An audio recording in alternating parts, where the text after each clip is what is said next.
Heroes and Patriots, a program about national security, intelligence, and foreign policy.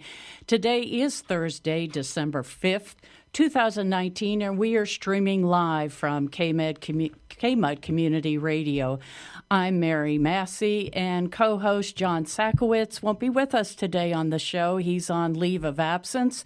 On November 20th, he suffered a debilitating injury to his throat and voice box during a surgery. And we hope that he will return soon, and we wish him a speedy recovery. This and all programs, I will let our listeners know, are archived both here at KMUD Community Radio and on our website, heroespatriots.org. Listeners can call in with questions for our guests. That number, 707-923-3911. We do hope you'll give us a call and speak with our guests. You can also email your questions, and I will read those on the air. That is, send those to heroesandpatriots@gmail.com. Today we have two prominent guests returning to our program. In the first half hour, I will speak with Dr. Francis Boyle, who is a professor of international law at the University of Illinois College of Law. And in our second half hour, we will be joined by David Swanson. He returns to the program and is an American anti-war activist, blogger, and author. He co-founded the website After Downing Street, which we now know as warisacrime.org. And many of our speakers and guests have been on the show from that consortium. So we are delighted to welcome back both our guests today. We're going to be speaking about impeachment from these guests' various perspectives. We're going to start with Dr. Francis Boyle. As I mentioned, he's a professor of international law at the University of Illinois College of Law. He was responsible for drafting the Biological Weapons Anti-Terrorism Act of 1989. He is also the author of Biowarfare and Terrorism, which was a topic that we covered with him several months ago, and that outlines how and why the United States government initiated, sustained, and then dramatically expanded an illegal biological arms buildup. And in 2014, Boyle alleged that the Ebola outbreak in West Africa resulted from the U.S. biowarfare laboratories located there, and maintained the virus has been weaponized. He's going to talk with us today about the violations of law and Pelosi's shift impeachment agenda. And Professor Boyle, before I go on, have you joined us? I'm here, Mary. Can you hear me? I can hear you just fine. Welcome back to the program. It's a delight to hear your voice again.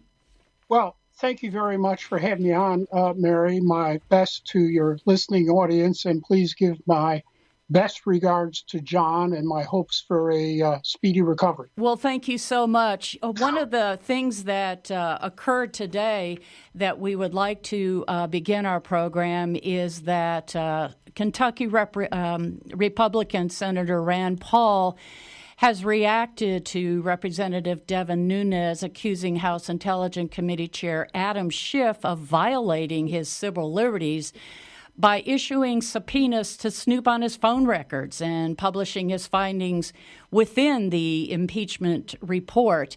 And Paul said he's alarmed, quote, alarmed at the abuse of power, close quotes, by Schiff to snoop on his political opponents, which he has noted is exactly what he's accusing of President Donald Trump of in the investigation into the recent phone calls that were released, I believe, 2 days ago, that showed that Rudy Giuliani, Devin Nunes, and others have been in touch with Ukrainian officials and also the OMB in a timely fashion around the holdup of the money from Office of Management and Budget. So let's start there. Can you respond to that reaction by Rand Paul? Yes, Mara, I think this entire process is going to get even uglier as we go along, and I do agree. Schiff, subpoenaing phone records of a fellow member of Congress is pretty extraordinary. But there it is. Can you argue, though, that the Republicans, while they have been very critical of the process, going back to last month's judicial hearings and now, the intelligence hearings for the inquiry and now the judicial part that was broadcast yesterday, there has been a reluctance, a partisan reaction to not cooperating, which some have said this is obstruction of justice. What's your response to that? Well, I read the statements yesterday by three of the law professors. Turley's statement is 53 pages long, so I haven't had a chance to read that, just the press coverage. And I also listened to Pelosi's statement this morning that she was going to instruct the House Judiciary Committee to draw up articles of impeachment. Now, if you listen carefully to her statement, it appears it will be narrowly tailored to Ukrainegate and not getting into Muellergate and a lot of other issues. And she basically honed in on abuse of power. From my study of the record, it does appear that the Democrats could impeach President Trump for abuse of power, and I would also say obstruction of Congress in his stonewalling here. But from my perspective, and understand, I did not vote for Trump or Mrs. Clinton. I'm a political independent. Right. That's sort of like going after Al Capone for tax fraud instead of murder and racketeering. And I'm from the south side of Chicago, so we knew all about Al Capone before the Untouchables and things of that nature. There are far more serious constitutional issues here at stake with President Trump than Ukrainegate. And it just seems to me the Democrats are ignoring them. For example, the separation of children from their parents at the border. Well, even my friend Ben Ferencz, who was a prosecutor at Nuremberg, called this a crime against humanity. And I've written an essay you can find on Google called Resisting the Gestapo, where I explain in more detail precisely why Ben is correct about this. In addition, you also have Trump's unconstitutional theft of funding from the Pentagon to build his wall on the border. Right. And in my opinion, that seriously subverts the Constitution and, in particular, its separation of powers system, giving a power of the purse exclusively to Congress. And we put out a press release on this for Institute of Public Accuracy with my citing two provisions of the Constitution, as well as the Anti-Deficiency Act being violated, which is a felony. It seems to me that's far more serious assault on the Constitution than Ukrainegate. And then you also have Trump's acts of aggression against Syria twice, with cruise missile attacks on completely bogus, made-up charges that the Syrian government was using chemical weapons, nerve agents, etc. Well, I debunked that as it was going on from the perspective of my expertise dealing with biological weapons, chemical weapons. And then Professor Postal at MIT debunked those charges. You can read that online.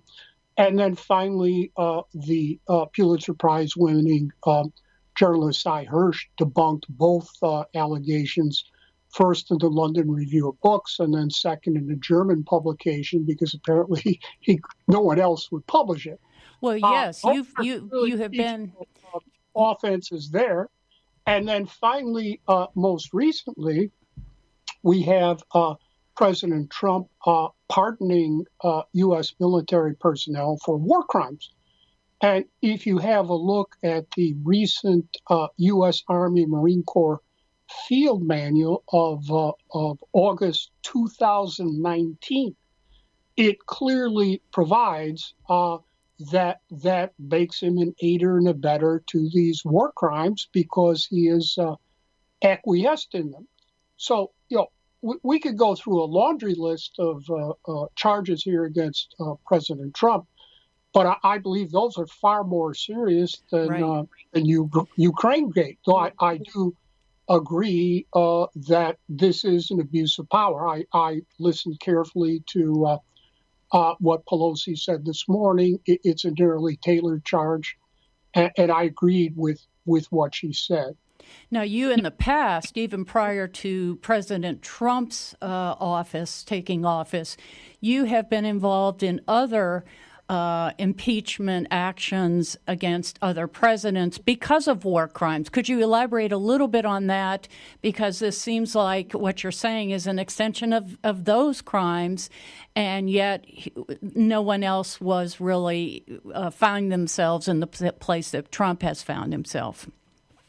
That is correct. Back in January of 1991, on the Sunday evening before the deadline for Saddam Hussein to leave Kuwait, set by President Bush Sr., Ramsey Clark and the late great Congressman Henry B. Gonzalez decided to set up a campaign to impeach Bush Sr.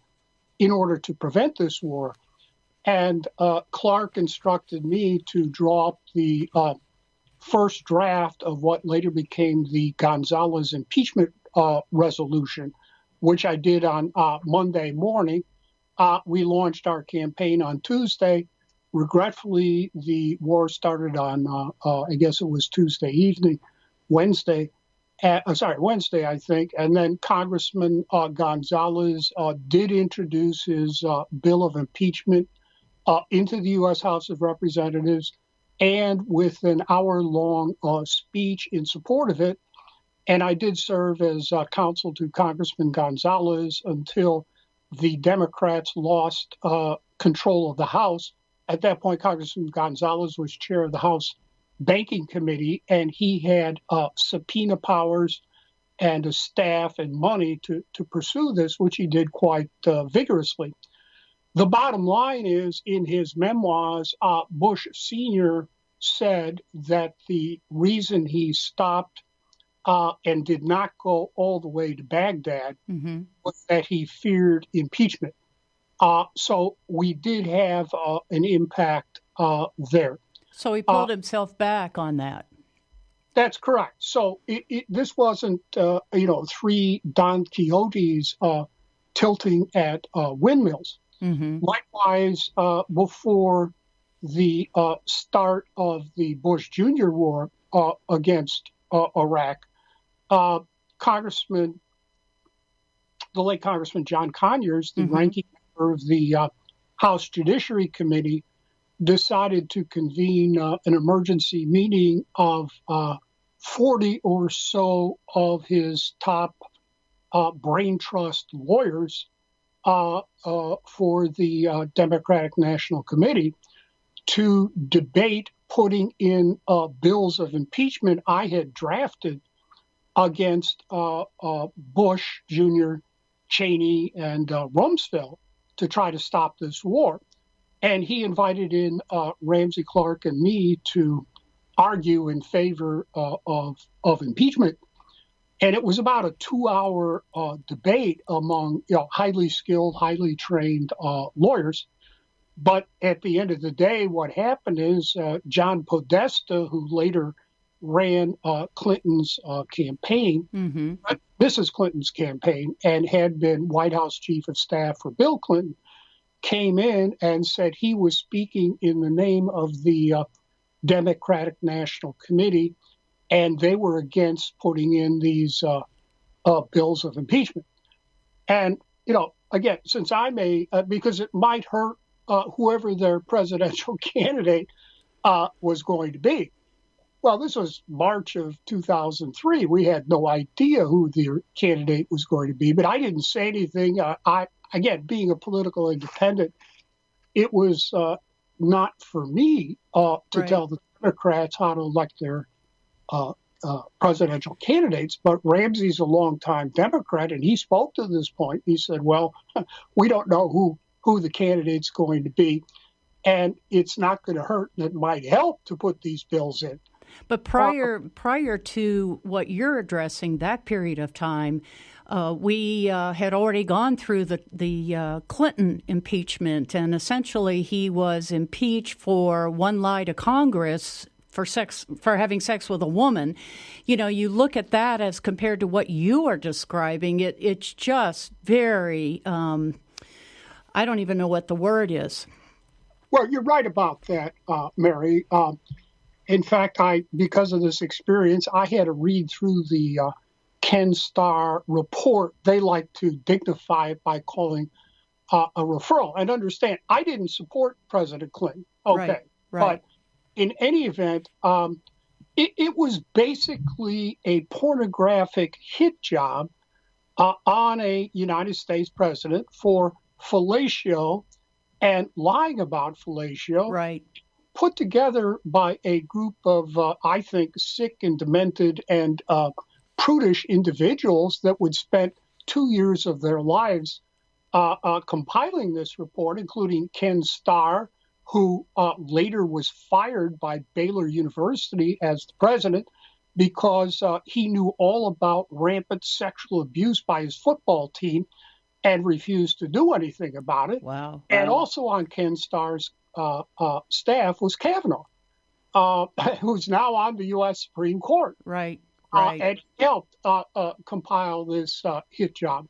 So you are correct about that it was constitutionally trivial. It did not meet the test. The general test for impeachment is conduct that subverts the United States Constitution. Right. And clearly, whatever you think of whatever Clinton did there, fellatio and lying about fellatio did not subvert the United States Constitution. By comparison, Bush Sr., his war against Iraq did. Bush Jr.'s war against Iraq did. The Reagan-Iran-Contra scandal clearly did.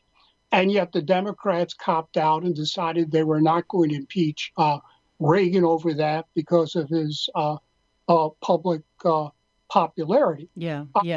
Obama, look at all. Obama was behind me at Harvard Law School, and we had the same jurisprudence teacher, Professor Roberto Unger, the founder of the critical legal studies movement. And Unger said on the BBC Hard Talk, quote, "Obama is a disaster," unquote. And here Obama inflicted numerous impeachable offenses in Afghanistan, Syria, Libya, murdering United States citizens. You could go on with a list of all the things Obama did. No one seriously considered impeaching Obama, and he should have been. And who would have led that? If who would have led that impeachment inquiry? It would have been the House Judiciary Committee. Mm-hmm. They didn't do anything. They didn't do anything, right? For the most part, they supported what Obama was doing around the world, including murdering United States citizens. And this gets back to my story there with Conyers. So they didn't do anything after 2 hours of vigorous debate by among 40 lawyers and this, that, and the other thing, with only Ramsey and me arguing for impeachment. We adjourned with my bills there still sitting on the table, and Ramsey and I walked out the door. I said, "Ramsey, I don't understand it. Why didn't they take me up on my offer to stick around here, polish those bills up, and introduce them right away to head off this war?" Right. And Ramsey said, "I think most of the people there want a war." And I think that really was it, that the Democrats supported the Bush Jr. war against Iraq, like Joe Biden, like Mrs. Clinton, and the whole rest of them. And this was not a question of an intelligence failure. They knew full well there were no weapons of mass destruction in Iraq. Those of us in the peace movement knew it. And they had no problems with destroying Iraq. And then, just look at the total chaos that is over there today. And by the way, I did want to point out, one of the witnesses they had there yesterday was Noah Feldman, now of Harvard Law School. Right. Feldman was a lawyer for the coalition provisional authority that we imposed on Iraq immediately after the invasion.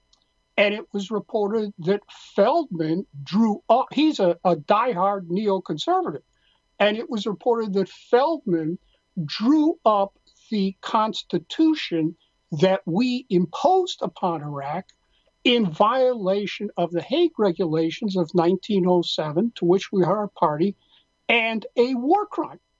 Now, that's so the Democrats yesterday had no problem hauling in a war criminal to testify about democracy here in America, because they didn't even see the issue because they supported that war. Right. And I guess the other two Democrats, if those who did not watch it, also, all three of them actually said that the president has met the three criteria for impeachment: obstruction, interference with an election from a foreign government, and I forget the third right this off the top of my head. They all agreed that they're there. Turley wasn't really opposed to it as much as, I think you're running this too quickly. I think we need more time. And yet the argument is if they don't do something now, the next 2020 election will also be interfered with either by Russia, certainly not Ukraine, but Russia. What's your take on that? Right. Well, as I said, I read these statements by Gerhardt and this woman from Stanford Law School. Gerhardt, his testimony was completely incoherent. It seemed to me he was just throwing as much mud onto the wall that he could, and something would stick, including and also Feldman mentioned bribery. Carlin mentioned bribery. But I was originally hired here to teach criminal law, and I taught it for 7 or 8 years before moving over to teach international human rights law. I looked at that bribery statute, and clearly this wasn't bribery. So we know that the bribery charge was a result of these focus groups that Pelosi was running. They determined that quid pro quo wasn't really selling to the American people. So then they switched over to bribery. I noticed in her statement today, Pelosi did not mention bribery, which is a good thing. I would agree that Trump could be indicted for an abuse of power. Yes, I would see that. Yes, obstruction. That was the other thing I was thinking. Well, that's the second thing. I think obstruction of Congress, I think that is a correct charge in his stonewalling. Gerhardt saying this is worse than Nixon. That's clearly preposterous. As for Carlin, she's an ignoramus and a warmonger. She said out there, if we don't fight the Russians in Ukraine, we're going to be fighting them here in the United States. It's just preposterous. And I think it shows the anti-Russian hysteria, warmongering, bigotry, paranoia, and jingoism that has overwhelmed this entire country, both in public discourse and political actions. I haven't seen it this bad since I was a kid, and we used to do duck and cover drills in grammar school. Right. Really, seriously. And then finally, Carlin making a joke about Barron Trump. Barron Trump, yeah. It's just disgusting that you haul a 13-year-old kid into these proceedings and in front of the entire nation looking at this.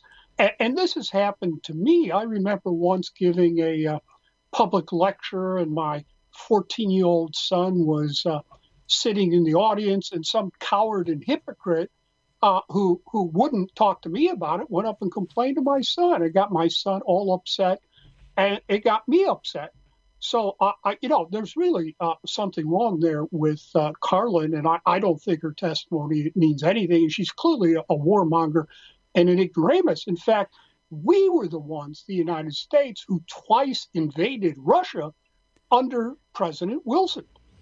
In the north there, Arkhangelsk and Murmansk, and then in the east at Vladivostok to defeat the Bolshevik Revolution. The Russians have never invaded us. So, I think, if that's the caliber of professors they have at Stanford Law School, I've lectured at a lot of law schools. I've never been to Stanford Law School, but they give her some top honcho chair there. It's a disgrace. She really was a disgrace. Professor Boyle, we have about 2 minutes or so left, and in your crystal ball, what do you think's going to happen? Well, in her statement today to the press, there was all speculation about how they were going to move next. Right. Pelosi indicated they're moving forth with all deliberate speed on the impeachment. I'm not sure exactly what the articles of impeachment will be. Again, it seems Pelosi is narrowly tailoring it to Ukraine Gate and abuse of power. That's in the ballpark. But again, that's like going after Al Capone for tax fraud instead of murder and racketeering. And it looks like they're going to have Trump impeached before Christmas. Mm-hmm. They want to brand him with the scarlet letter I, just like the Republicans did to Clinton over fellatio and lying about fellatio. And then we're going to have a trial in the Senate in January. Mitch McConnell has left all of January open for this trial. And I think it's going to get nastier and uglier the longest. Can we get a question for Professor Boyle? Professor Boyle, we do have one question for you. Sure. Can you hang on? Okay, go ahead. I agree that it might get ugly. Professor Boyle, thank you for your very intriguing, but get nasty and everything. But I also wonder, what's the possibility it might simply be in the back burner by the time of the election, and this will be just a blip, and the Democrats will be more sensible, and the Republicans will find other arguments. I'm just wondering what you think how this might kind of disappear. Well, or, on the other hand, do you think, given Trump's behavior, that he might actually do something rather dangerous to make up for his upsetness at how he was treated by Europe and what's going on here and his disregard of democratic processes? On your second point, you're absolutely correct. The wag the dog phenomenon.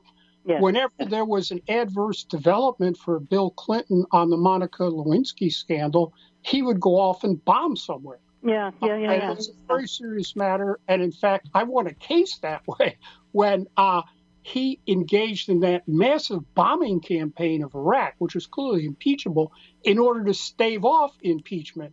And a group of people went down to Scott Air Force Base, U.S. Transportation Command here in the state of Illinois, and impeded ingress and egress. And they were indicted by the federal government with felonies. And we made it quite clear that I was going to go in there and argue all the war crimes, crimes against peace, et cetera, and impeachable offenses that Clinton was committing here by bombing Iraq in order to stave off impeachment over Monica Lewinsky. And eventually the federal government dropped all charges because they didn't want these arguments to be made in court, and our very courageous, heroic civil resistors got off. but it was a battle. So you are right. We have to look at Trump and this wag the dog phenomena and keep an eye on it. Indeed, this alleged taking out of al-Baghdadi, well, that's a fairy tale if you look at the facts there. Yeah. But I think that was a wag the dog type situation by Trump. Yes, he can get far more serious. You're noting today he's sending 14,000 more troops to the Middle East. We have 80,000 over there to confront Iran. So, as we say, it's threatening. I would say it's threatening. Folks, we need to leave it there, but thank you, caller. Professor Boyle, thank you so much for your insights and information. You're such a great guest, and we hope that you will come back as we move through this part of our history and beyond. Thank you for joining us today. Well, thank you, Mary, for having me on again. I hope John recovers, please. We will. I have him in my prayers. How's that? Thank you so much. Again, we've been speaking with Francis Boyle. He is a professor of international law at the University of Illinois College of Law. His books include Foundations of World Order. He notes that the Army Field Manual states commanders may be held responsible if they knew or should have known through reports received by them or any other means that troops or other persons subject to their control were about to commit or have committed war crimes. And we've been talking a lot about impeachment and war crimes and all things impeachable. We're going to take a brief break, and then we're going to welcome our second guest, David Swanson. You investors in hate, you Saddams and you Bushes, you Bin Ladens and snakes, you billionaire bullies, you're a globalized curse. You put war on the masses and then you clean out the purse. And that's how it's done. War after war. You old feudal parasites, you just sacrifice the poor. You got the cutting edge weapons, but your scam's still the same.